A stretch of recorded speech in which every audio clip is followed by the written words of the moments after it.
How can our viewers and people everywhere get involved with this? Well, you don't have to be Australian. There's a website which is just ads, so ads hyphen up, UP, in case you didn't know how to spell up, .org, so ads-up.org, and that's the website where you can read about the charity. It'll explain the kind of work that they do. And there's a lot of donation links, ways to obviously just contribute financially. And then also you can drop the charity an email if you are someone that wants to get involved, if you'd be happy to maybe meet new arrivals in your community, depending on where you live. We always need people like that. And there's all sorts of ways you can end up doing what I do, which is a more involved role where I'm talking to a lot of different people. But just check out the website, make a donation, and drop us a line if you'd want to be involved in a more detailed way, I guess. Yeah. And I'm just curious, and I think our viewers might be too. What do you think is the biggest challenge for people coming from that world in 7 or 8 years and holding to coming to the U.S.? Yeah. Well, the thing that struck me meeting the two friends of mine, Ellie and Kurosh, that are in LA, when I first met them, a lot of the things that they were finding difficult were the same things that I found difficult when I moved here. Navigating around a new city, particularly LA, which is love this place, but it's not an easy place to be a new person in, particularly when you don't have your license yet and different things like that. So there's all that stuff. But then of course the cultural stuff that comes with moving to a new place. But more than that, it's the 6 years in detention and having your life on hold for that period of time.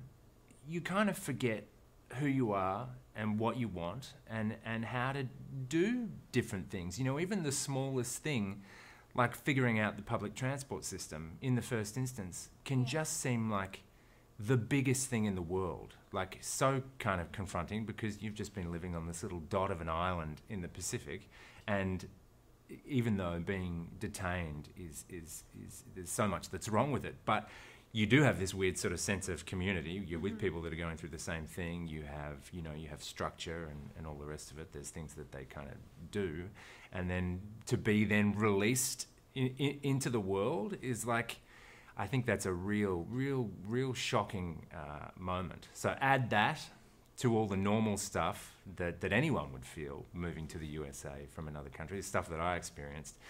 It's a culture shock multiplied by 100,000, I think. But to their credit, so they really do. They make it work and they do find their way. But it is important that they have, the infrastructure and people there to kind of support them through that process. And of course, language. Language still does my head in because I only speak English, and I've always felt a little bit insecure about that. It's a bit of an American thing as well, particularly an Australian thing. We're down the bottom of the world. There was no real reason. I learnt German in high school, but I always feel kind of foolish for not being able to speak a second language. And imagine coming here and being a native Farsi speaker or someone from Myanmar or a Somali person with barely any English and trying to figure out the USA is just mind-boggling. Yeah. So that's not easy either.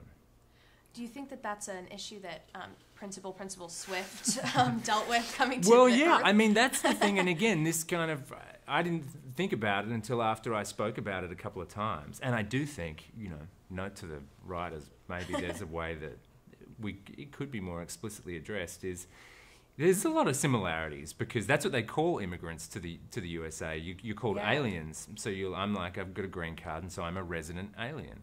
And so that's essentially what these guys are as well. So it's really similar. So I do think that there's crossover of that in the show, and that's something that I didn't see. I probably, even when we were working on it, I wasn't even really thinking about it. But the idea of being empathetic towards people that are kind of different to you and understanding that we have sort of common ground. So yeah, there probably is some similarities, and it'd be interesting to explore that a bit more explicitly maybe in the seasons to come. Who knows? Get to it, writers. Figure it out. Get on it right now.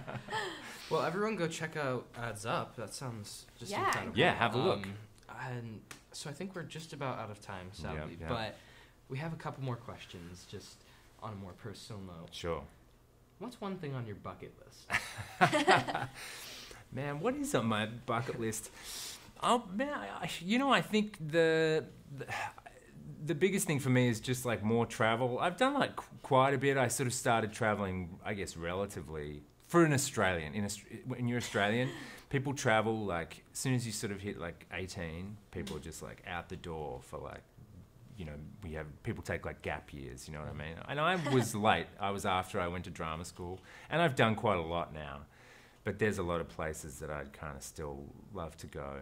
I'd love to go to India, though I'm scared of getting sick because when I went to Southeast Asia, I got very sick. But yeah, I'd love to do that, and yeah, just love to travel more and see more of the people of the world, I suppose, and love to create stuff. I like you guys and like a lot of actors, I think, we all want to be something other than what we are. Like, I'd love to kind of write and create content, and that is definitely on my bucket list, but it's harder than it looks sometimes, as you know.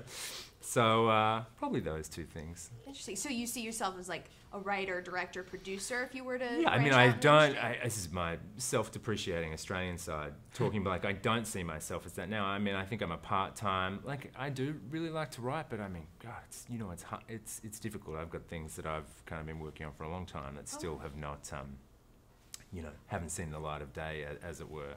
But I'd love to. I'd mainly just like to create things with I've got a lot of friends here that I went to drama school with in Australia. And that's kind of my biggest kind of dream is I sort of think we're all here. Like it's like you guys and your community that you have here at school. I've got some of my best friends that I went through drama school with. I'm like, this is our moment, Collaborate. I want to make something and have it be ours, I suppose. So that's a work in progress. We'll get there eventually. Yeah. So to put it concisely, to create and to travel. Okay. There you go. Very nice. Bucket list. Yeah. So circling back around to your basketball days, we know there's an episode of Gabby Duran where you school somebody in the art of basketball. Can you talk a little bit about that experience?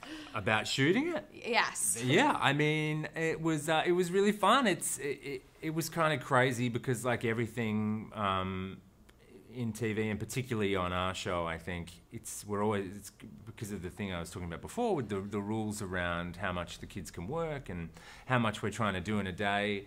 We're always behind and things are always kind of being thrown together a little bit sometimes. And that basketball scene was one of those. It was a day where we were really, really very behind. And everyone knew I'd sort of talked about being good-ish at basketball. And so they wrote this thing. But then I think on the day, everyone was sort of looking at me like, can you do this?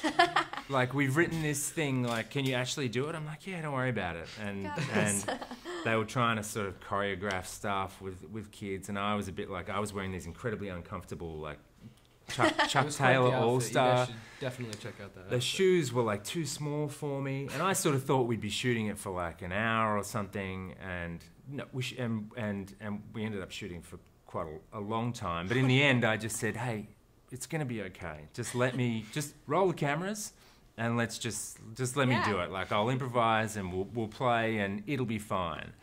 And then once we got started, it was really fun. And the kid who played Howard, his name escapes me. I remembered it the other day and I've forgotten. I'm sorry, Howard. But Shout out to whoever you are. Yeah, but he was such a good sport, and it was so much fun. Although I did have like blood bruises under my big toenails on both feet. They say acting's easy. It's not. Because I do stuff, and they'd be like, "That was great," and I'd be like, "Great, cool. Can we knock off now?" And they'd be like, "No, we'll do it again." And so I was in a world of pain by the end of it, but it was a lot of fun. It was kind of like my two favorite things in my life kind of dovetailing together, so it was really fun, and seeing it all cut together was cool. Yeah, it's hilarious. Yeah. Well, can you give us a little sample of your Principal Swift voice? I think everyone wants to Yeah, hear one line. Your favorite. Your favorite Principal Swift Well, line. it's been such a pleasure talking to you, Claire, and you, Max. You really have such exceptional potential, and I wish you all the best in the future, and I wish you, the viewers, all the best in the future as well. Merry Christmas. Iconic. Nathan Lovejoy, everybody. Nathan Lovejoy.